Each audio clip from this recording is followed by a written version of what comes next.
Did you ever expect that you'd have to exhume his body? No, I didn't expect that. In June, Kendrick's body was sent to Florida. The Johnsons hired Dr. Bill Anderson to conduct an independent second autopsy. In that autopsy, Anderson told the Johnsons he'd found evidence that Kendrick died as the result of a blow to the neck and not accidental asphyxia after slipping into a rolled gym mat at school, as investigators in Georgia had said. But what Dr. Anderson did not find shocked them. When we got the body for the second autopsy, that organs, the heart, lungs, liver, etc., were not with the body. The brain? Brain, they were all absent. Every organ from the top of Kendrick's head to his pelvis gone. They had no idea. We have been let down again. And when we buried Kendrick, we thought we was burying Kendrick. Not half of Kendrick. I'm not sure at this point who did not return the organs to the body, but I know when we got the body, the organs were not there. So CNN contacted the two entities that had custody of Kendrick's body and access to his organs. The Georgia Bureau of Investigation, which conducted the first autopsy in January. The state tells CNN after its autopsy, the organs were placed in Johnson's body. The body was closed.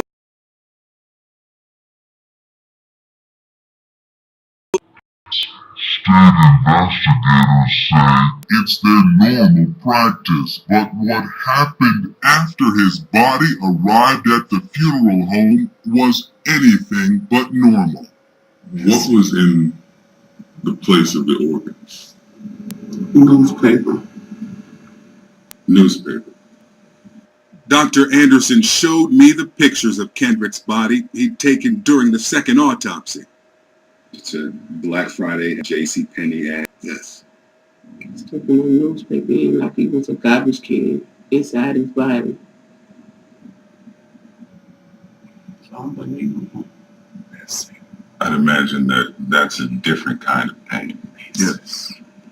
Why do you think that there would be newspaper stuffed in your child? I never heard of that before. Never.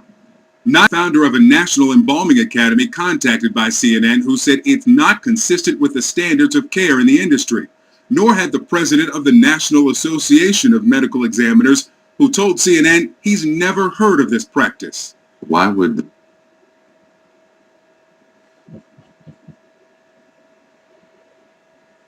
the funeral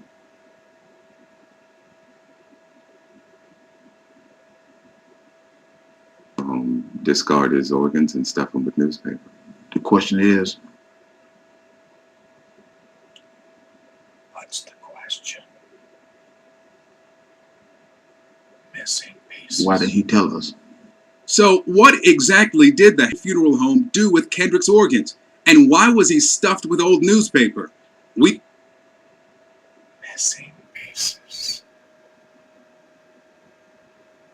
We went to their office to find out, but their response to us? No comment. However, in a letter to the Johnsons' attorney, Harrington Funeral Home owner Antonio Harrington denies he writes in part, his internal organs were destroyed through natural process and henceforth were discarded before the body was Sent back to Valdosta. It's another disappointing answer for parents determined to know what happened to their son before and now after his death. And they admit they're struggling. Unbearable, just about. And he wakes you up in the morning just to keep pushing. Newspaper inside this young man's body. I understand there's an investigation into where organs went. Licenses to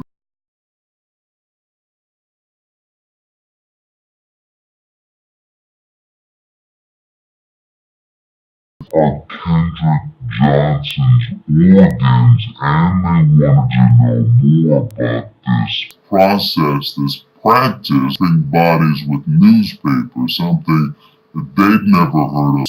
Autopsy doctor able to cause of death. Yeah, I asked him, if the organs aren't there, how can you determine how Kendrick died? Well, he says that Essentially, blunt force trauma was not in the organs, it was in the right side jaw, which was actually noted as bruised during the paramedics report on the day he was found. He dissected the jaw, which had not been dissected in the first autopsy, found bleeding skin. He dissected well, did not find the bleeding, and concluded that bruising indicated, also with the bleeding, that there was blunt force trauma, that Kendrick took that blow to the neck. You know, Victor, one thing I hadn't noticed, and actually a viewer who works in gyms noticed and tweeted me about this the other day, was that it looks like all the mats are rolled really tightly, except for the one that Kendrick was found in. That seems to have had a large